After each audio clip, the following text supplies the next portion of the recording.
کبھی ایسا محسوس ہوا ہے کہ زندگی میں سب کچھ ہے لیکن پھر بھی کچھ کمی ہے؟ ایک عجیب سا خالی پن، ایک بے چینی جس کی وجہ سمجھ نہیں آتی۔ آج ہم قرآن کی ایک چھوٹی سی سورت التکاثر کی گہرائی میں اتریں گے۔ یہ صرف 8 آیات پر مشتمل ہے، لیکن یہ اس کیفیت کی جڑ تک پہنچتی ہے اور ایک طرح کا نفسیاتی نقشہ ہمارے سامنے رکھتی ہے کہ آخر انسان اس حال تک پہنچتا کیسے ہے۔ تو یہ کہانی شروع ہوتی ہے ایک بہت ہی جانے پہچانے احساس سے۔ سوچیں، ایک شخص ہے جو کامیاب ہے، اس کے پاس پیسہ ہے، سماجی حیثیت ہے، علم ہے، مطلب وہ سب کچھ ہے جس کے پیچھے دنیا بھاگتی ہے۔ لیکن جب وہ اکیلا ہوتا ہے نا، تو اندر ایک کھوکھلا پن محسوس ہوتا ہے، ایک بے سکونی۔ یوں لگتا ہے جیسے ایک نہ ختم ہونے والی دوڑ میں بھاگتے بھاگتے اصل چیز کہیں بہت پیچھے رہ گئی ہے۔ سورت التکاثر اسی روحانی کشمکش کو سامنے لاتی ہے اور ہمیں بتاتی ہے کہ یہ صرف ایک احساس نہیں بلکہ ایک بہت بڑی غفلت کا نتیجہ ہے۔ کہانی کا پہلا باب ہے یہ آیت، الہاکم التکاثر۔ اس کا عام ترجمہ ہے، کثرت کی ہوس نے تمہیں غافل کر دیا۔ یہاں سمجھنے کی بات یہ ہے کہ اصل مسئلہ مال و دولت کا ہونا نہیں ہے، بلکہ تکاثر ہے، یعنی زیادہ سے زیادہ جمع کرنے کی ایک نہ ختم ہونے والی دوڑ۔ یہ سوچ کہ اگر میرے پاس تھوڑا اور آ جائے نا تو سکون مل جائے گا۔ قرآن کہتا ہے کہ یہی دوڑ، یہی سوچ انسان کو اس کی اپنی حقیقت سے، اس کے اپنے آپ سے غافل کر دیتی ہے، اور یہ غفلت ایک چکر کی طرح کام کرتی ہے۔ دیکھیں، اندر سے ایک بے چینی اٹھتی ہے تو اسے دبانے کے لیے انسان باہر کی چیزوں میں پناہ ڈھونڈتا ہے۔ زیادہ پیسہ، زیادہ شہرت، زیادہ تفریح، یہ چیزیں وقتی طور پر تو بے چینی کو سلا دیتی ہیں، لیکن جیسے ہی ان کا اثر ختم ہوتا ہے، وہ خالی پن پہلے سے بھی زیادہ شدت سے واپس آ جاتا ہے۔ یہ ایک ایسے نشے کی طرح ہے جس کی ڈوز ہر بار بڑھانی پڑتی ہے، اور آخرکار یہ انسان کو اپنی اندرونی حقیقت سے مکمل طور پر کاٹ کر رکھ دیتا ہے۔ قرآن ایک اور جگہ اس غفلت کے سفر کو بڑے خوبصورت انداز میں 5 مراحل میں بیان کرتا ہے۔ یوں سمجھیں کہ یہ ہماری زندگی کی کہانی ہے۔ آغاز ہوتا ہے لعب یعنی کھیل سے، جو بچپن کی معصومیت ہے۔ پھر آتا ہے لہو یعنی تماشا، جوانی کی مصروفیات۔ اس کے بعد زینت کا مرحلہ، جہاں انسان اچھی گاڑیوں، کپڑوں اور گھروں سے خود کو سجاتا ہے۔ پھر تفاخر یعنی اپنی کامیابیوں پر فخر کرنا، اور آخر میں آتا ہے تکاثر یعنی مال اور اولاد میں ایک دوسرے سے آگے بڑھنے کی دوڑ۔ یہی وہ آخری مرحلہ ہے جہاں انسان مکمل طور پر غفلت میں ڈوب جاتا ہے۔ تو سوال یہ ہے کہ یہ غفلت کی دوڑ کب تک چلتی ہے؟ اگلی آیت اس کہانی کو ایک بہت گہرا موڑ دیتی ہے، حتی زرتم المقابر، یعنی یہاں تک کہ تم نے قبریں جا دیکھیں۔ اچھا، اس کا ایک مطلب تو بہت واضح ہے کہ انسان مرتے دم تک اسی دوڑ میں لگا رہتا ہے، لیکن قرآن کے ہر لفظ کی کئی تہیں ہوتی ہیں۔ ذرا سوچیں، کیا ہو اگر یہ قبریں صرف زمین کے گڑھے نہ ہوں؟ کیا ہو اگر یہ قبریں ہمارے اپنے اندر موجود ہوں؟ یہاں سے کہانی بہت گہری ہو جاتی ہے۔ انسان مٹی سے بنا ہے۔ جس طرح زمین اپنے اندر چیزوں کو دفن کر لیتی ہے نا، بالکل اسی طرح انسان کا جسم بھی اس کے احساسات، دکھ، صدمات اور وہ سچائیاں دفن کر لیتا ہے جن کا وہ سامنا نہیں کرنا چاہتا۔ تو مقابر کی زیارت کا ایک باطنی مطلب یہ بھی ہے کہ اپنے اندر اترو اور ان دفن شدہ حصوں کا سامنا کرو۔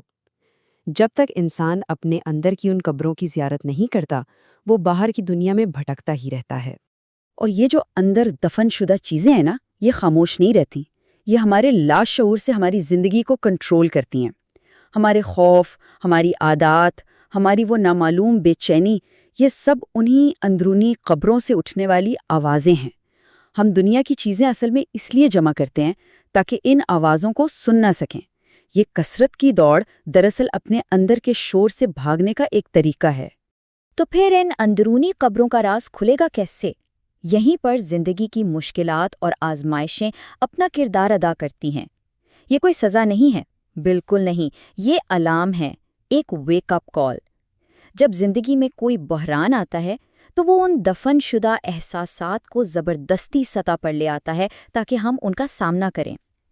یہ تکلیف دراصل ایک موقع ہوتی ہے کہ ہم دنیا کی دوڑ سے ایک لمحے کے لیے رک کر اپنے اندر کی زیارت کریں۔ اب قرآن ہمیں یقین کے 3 درجات کی طرف لاتا ہے۔ پہلا ہے علم الیقین، یعنی کسی معتبر ذریعے سے جاننا، جیسے کسی نے بتایا کہ آگ جلاتی ہے۔ دوسرا ہے عین الیقین، یعنی اپنی آنکھوں سے دیکھنا کہ آگ جلا رہی ہے۔ اور تیسرا اور سب سے گہرا درجہ ہے حق الیقین، یعنی خود اس آگ کی تپش کو محسوس کرنا۔ غفلت کا انجام بھی ایک آگ ہے جسے انسان صرف جانتا یا دیکھتا نہیں بلکہ تجربہ بھی کرتا ہے۔ قرآن کہتا ہے لَتَرَوُنَّ الْجَحِيمَ، تم ضرور جہنم کو دیکھو گے۔ لیکن کیا ہو اگر یہ جہیم یعنی بھڑکتی آگ صرف مستقبل کا عذاب نہ ہو؟ کیا یہ آگ اسی دنیا میں محسوس کی جا سکتی ہے؟ وہ بے نام بے چینی، حسد کی جلن، غصہ اور سب کچھ ہوتے ہوئے بھی سکون کا نہ ملنا، یہی وہ اندرونی آگ ہے جو اس بات کا حق الیقین ہے کہ انسان غلط راستے پر ہے۔ یہ جسم کا الارم سسٹم ہے جو بتا رہا ہے کہ روح تکلیف میں ہے۔ اس تجربے اور مشاہدے کے بعد کہانی اپنی اختتام کی طرف پہنچتی ہے، جہاں حساب کتاب کا ذکر ہے۔ ثم لتسألن یومئذ عن النعیم، پھر اس دن تم سے نعمتوں کے بارے میں ضرور پوچھا جائے گا۔ لیکن وہ کون سی نعمتیں ہیں جن کا سوال ہوگا؟ کیا وہ پیسہ، گھر اور گاڑیاں ہیں جو ہم نے جمع کی؟ یہاں قرآن ایک حیران کن انکشاف کرتا ہے۔ اصل نعمتیں وہ نہیں جنہیں ہم جمع کرتے ہیں، بلکہ وہ ہیں جن کے ذریعے ہم دنیا کا تجربہ کرتے ہیں۔ ہماری سننے کی صلاحیت، ہماری دیکھنے کی صلاحیت اور ہمارا فؤاد یعنی دل اور شعور کا مرکز۔ سوال یہ نہیں ہوگا کہ تم نے کتنا کمایا، بلکہ سوال یہ ہوگا کہ تم نے اپنی سننے، دیکھنے اور محسوس کرنے کی صلاحیتوں کو حقیقت کو جاننے کے لیے استعمال کیا یا کثرت کی دوڑ میں غافل ہو کر ضائع کر دیا۔ تو آخر میں انتخاب صرف دو راستوں کا رہ جاتا ہے، یا تو انسان اپنے شعور کو، اپنی توجہ کو اس ذات کی طرف موڑ دے جس نے یہ نعمتیں عطا کیں اور اندرونی سکون حاصل کرے، یا پھر اسے مزید کی تلاش میں دنیا کی دوڑ میں لگا کر خود کو اندرونی آگ میں جلاتا رہے۔ یہی اس صورت کی کہانی کا مرکزی سبق ہے۔ اس پوری کہانی کا خلاصہ یہ ہے کہ انسان نے خادم کو مالک بنا لیا ہے۔ یہ جسم اپنی خواہشات کے ساتھ ایک خادم یا ایک سواری کی طرح تھا جسے دنیا کا تجربہ کرنے کے لیے استعمال کرنا تھا، لیکن ہماری اصل حقیقت، ہمارا شعور اس جسمانی خواہشات کے قید خانے میں ایک قیدی بن کر رہ گیا ہے، اور جب تک یہ شعور آزاد نہیں ہوتا، زندگی کی یہ دوڑ کبھی ختم نہیں ہوتی۔ تو اس قیدی شعور کو آزاد کیسے کیا جائے؟ راستہ بہت سادہ لیکن گہرا ہے۔ پہلا قدم، دنیا کی دوڑ سے کچھ دیر کے لیے رک جائیں اور خاموشی سے بیٹھ کر صرف یہ دیکھیں کہ اندر کیا چل رہا ہے، بنا کسی ججمنٹ کے۔ دوسرا قدم، ہمت کر کے اپنے اندر کی ان قبروں کی زیارت کریں اور جو بھی دفن شدہ احساسات سطح پر آئیں انہیں آنے دیں۔ اور تیسرا، ذکر، یعنی خود کو یاد دلانا کہ ہماری اصل حقیقت یہ جسم اور اس کی خواہشات نہیں، بلکہ وہ شعور ہے جو اپنے خالق سے جڑا ہوا ہے۔